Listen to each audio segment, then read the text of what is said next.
Former Democratic presidential candidate Hillary Clinton has called for the repeal of Section 230 of the Communications Decency Act. Section 230 protects online platforms from being held liable for third-party content, which makes the internet work, like user content on social media.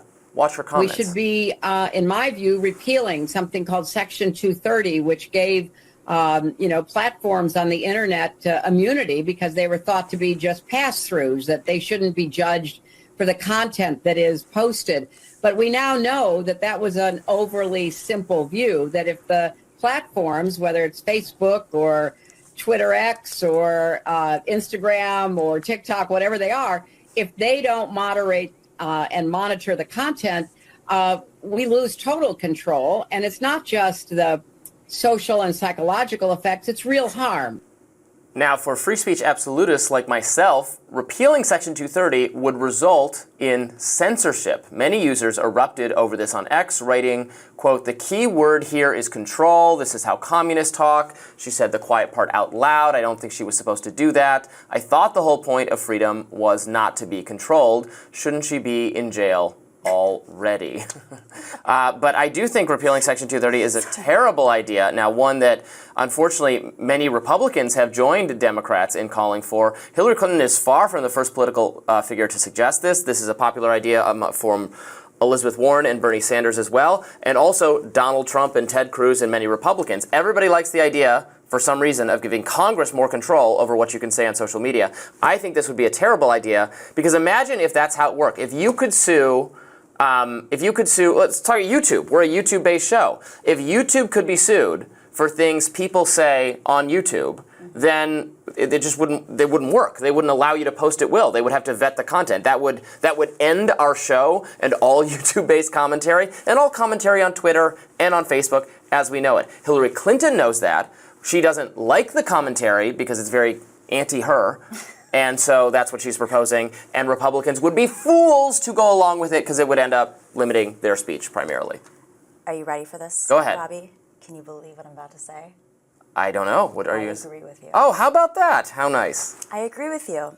I think that the tech companies have an obligation as good companies that supposedly represent the public space and square, the town square. And they're not fulfilling that obligation of having more moderation and getting rid of the fake accounts and cleaning up the algorithms, as we've discussed. Social media is a drug. I really think it's a drug. I'm not saying YouTube is a drug, but I think social media has become dangerous. And that was really the context of what she was talking about, was it's become a threat to a lot of young people's health. Suicide has gone up, mental health issues have gone up. We know these things, right? And Section 230 did give the internet immunity from civil lawsuits.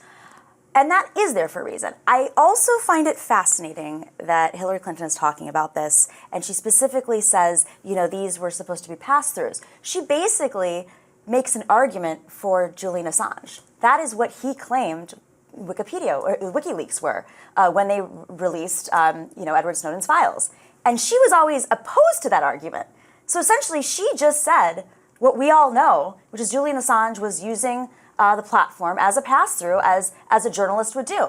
So I find it fascinating that, it's not just that she said the quiet part out loud, it's that she's basically admitting the whole time, right, they were wrong. And if somebody says something false about you, you can still, on the internet, on a social media platform, you can still go after that person. Mm-hmm. You just can't go after the platform. And that is an important distinction, because we should center, blame on the most relevant party. Blaming the platform, and again, that starts to get ridiculous. Like, no one thinks that, if I call you up on the phone and I say something defamatory about you, that we can sue Verizon or something, right, like that.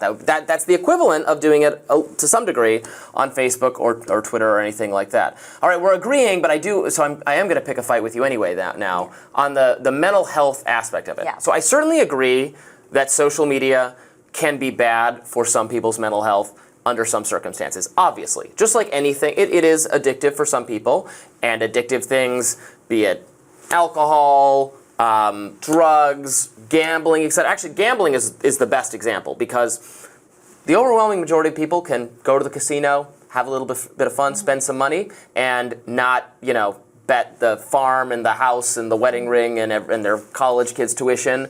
A small minority of people cannot do that. They're addicts for gambling, and it's very bad for them. but I'm not for making policy on the level of like the human being who is most outside the bounds, ill-affected by the thing. So that's why I'm very hesitant, similarly, to regulate social media on that basis. I do think parents are right to limit their kids' time on the platform, just like my parents were right to limit, you know, how much Nintendo 64 I played when I was a kid. But the problem does not seem fundamentally different from that. Well, there's age limits on drinking, driving. Well, you don't get addicted to driving, I hope not, at least.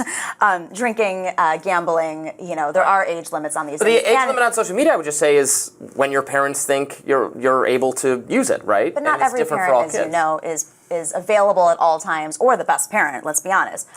There is an addiction, and it is driving radicalization up, for sure. There are people who prey on young people, of course. It's predatory sexual predators out there, and you can't monitor. Any parent knows that. Even if you're the best parent in the world, these kids are so sneaky. Like, they create multiple accounts, they have secret chats, they can, like, there's all sorts of things out there that they're doing to circumnavigate their parents' supervision and, frankly, the company's supervision.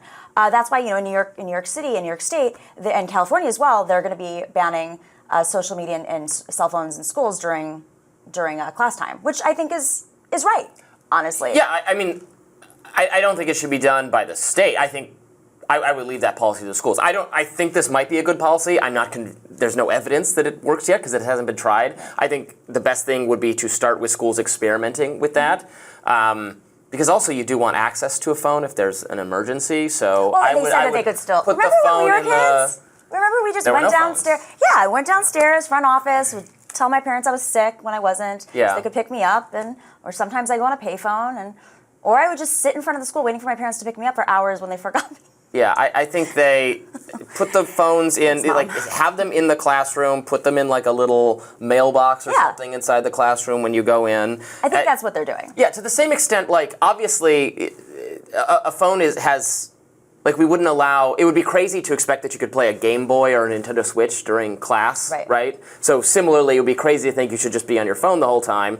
And I absolutely think schools should, again, I don't, it's not on the level of state intervention for me, but I think schools should try that out and see how it works. And I think, again, back to the platforms, I don't think that these platforms should be held liable for, you know, if you say something defamatory against the president.